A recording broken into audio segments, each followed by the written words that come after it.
এখানে কি করা হচ্ছে বলতে পারবেন? এই জিনিসটির নাম জানেন? না জানলে সমস্যা নেই, আমি বলে দিচ্ছি। এর নাম ওগল। এখানে হুগলা গাছের ডাঁটি থেকে ওগল সংগ্রহ করা হচ্ছে। ওগল হলো অত্যন্ত সুস্বাদু এবং জনপ্রিয় একটি মৌসুমী খাবার। অনেকেই হয়তো জানেন না, ওগল মূলত হুগলা গাছের ফুলের পরাগরেণু। আমাদের চাঁদপুরের হ্যামচরে বিস্তীর্ণ চরাঞ্চলে প্রচুর পরিমাণে হুগলা গাছ জন্মায়। আর সেই হুগলা গাছের ফুল থেকে অত্যন্ত যত্ন সহকারে সংগ্রহ করা হয় এই ওগল।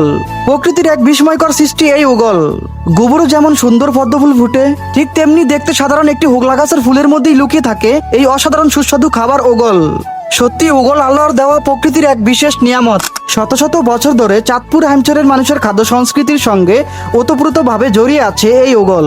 এর স্বাদ অন্য যে কোনো খাবারের চেয়ে আলাদা। যারা একবার ওগল খেয়েছেন তারাই বলতে পারবেন এর স্বাদ কতটা অসাধারণ। হালকা মিষ্টি সুগন্ধযুক্ত এবং মুখে দিলেই নরম অনুভূতি দেয়। সাধারণত দুধ, নারকেল ও চিনি দিয়ে ওগল রান্না করা হয়। রান্নার পর এর স্বাদ আরো বেড়ে যায় এবং এটি হয়ে ওঠে এক অনন্য ঐতিহ্যবাহী খাবার।